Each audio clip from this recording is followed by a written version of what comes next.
देखिए, यदि आप कोई ज़मीन खरीदने जा रहे हैं, चाहे वो कृषि की ज़मीन हो, चाहे वो खाली आवासीय प्लॉट हो, तो एक और बड़ी धोखाधड़ी जो कि मेरे सामने आ रही है, क्योंकि तमाम लोग वही कॉल करते हैं मुझे और बताते हैं कि सर मेरे साथ ये फ्रॉड हो गया रजिस्ट्री में। तो वही एक आया है, वही मैं आपको बताने जा रहा हूँ। उससे पहले एक चीज़ और, यदि आप कोई लीगल एडवाइस लेना चाहते हैं, ले सकते हैं। कॉन्टैक्ट नंबर हमारा वीडियो की डिस्क्रिप्शन में मिल जाएगा। डायरेक्ट कॉल ना करें, पहले व्हाट्सएप मैसेज करें। देखिए साथियों, क्या है कि आप ज़मीन खरीदने जा रहे हो, तो ये क्या फ्रॉड हो रहा है। वैसे तो मैंने कई फ्रॉड बताए हैं, बताता रहता हूँ भाई, जो मेरे सामने आते हैं भाई मैं आप लोगों को शेयर करता हूँ कि भाई ताकि आप लोग बचें।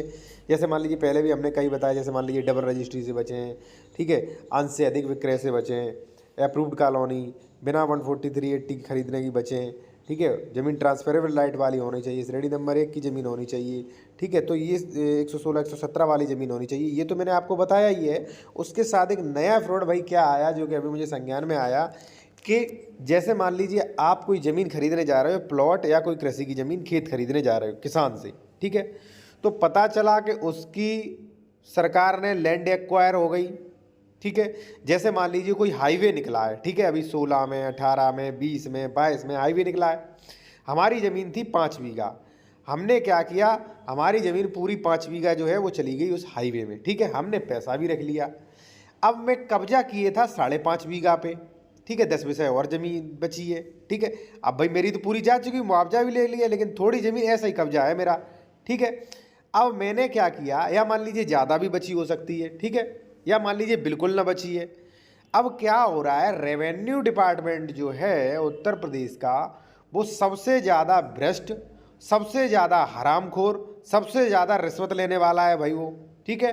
तो वो जो है भाई, जो यूपीटा है, हाईवे बने, एक्सप्रेसवे बने, तुरंत दाखिल खारिज का आदेश होना चाहिए कि भाई हमारी ज़मीन जो है, मान लीजिए मेरा ए ज़मीन है, तो ए नाम है, तो तुरंत आदेश होना चाहिए कि ए की ज़मीन ये यूपीटा के नाम की जाती है पूरी 5 बीघा। लेकिन मैंने अक्सर देखा है, क्योंकि मेरे पास भाई फ़ोन कॉल आए, मैंने अक्सर देखा है साथियों कि आदेश 4-4 साल नहीं चढ़ रहे खतौनियों पे।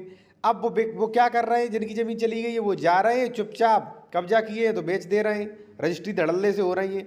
लेकिन भाई जिसने ज़मीन खरीदी है वो तो बर्बाद हो चुका है, क्योंकि वो ज़मीन तो राज्य सरकार ने पहले ही अधिग्रहण कर ली है, ठीक है। अब गलती है सरकारी कर्मचारियों की, क्यों उन्होंने अभी तक आदेश नहीं चढ़ाया। अगर खतौनी में आदेश होता तो आसानी से पकड़ लेते और आप कहते भाई ये तो यूपीटा को बेच दी, और वो आपके साथ फ्रॉड भी नहीं करता। तो ये सबसे बड़ी धोखाधड़ी है। एक चीज़ और मैं सबसे बड़ी बता दूं आपको कि देखिए, यदि आप उत्तर प्रदेश में कोई ज़मीन खरीद रहे हैं, आपको डॉक्यूमेंट्स वेरिफिकेशन करवाना है कि कोई डबल रजिस्ट्री तो नहीं है, ज़मीन 116 117 वाली है, सेक्शन 80 वाली है, ट्रांसफरेबल राइट वाली है, अंश से अधिक विक्रय तो नहीं है, ठीक है, सरकारी ज़मीन तो नहीं है, तो करवा सकते हो। हमारा कॉन्टैक्ट नंबर वीडियो की डिस्क्रिप्शन में आपको मिल जाएगा। पहले व्हाट्सएप मैसेज करिएगा, आपको पूरा प्रोसेस बता दिया जाएगा, उसके बाद आपसे कॉल होगी, ठीक है। और वीडियो अच्छा लगा हो तो आप इसे चैनल को सब्सक्राइब कर लीजिए, क्योंकि देखिए मेरे पास कई फ़ोन कॉल आती हैं, तो कई परेशानियां भी आती हैं, तरह तरह की परेशानियां, तरह तरह के फ्रॉड मेरे आम सामने आते रहते हैं भाई। तो वो मैं आप लोगों को शेयर करता हूँ, आप लोग भी सावधान रहें। तो देखिए ये भी बड़ा फ्रॉड है कि भाई ज़मीन मान लीजिए सरकार ने अधिग्रहण कर ली, सरकार ने ले ली, पैसा भी दे दिया, लेकिन ये रेवेन्यू वाले जो हरामखोर अधिकारी हैं ये आदेश ही नहीं चढ़ा रहे हैं। तो भाई इससे दिक्कत है बहुत। और मैं कहूँगा, फिर से कहूँगा कि उत्तर प्रदेश में सबसे बड़े जो बेईमान और घूसखोर हैं वो रेवेन्यू डिपार्टमेंट के हैं।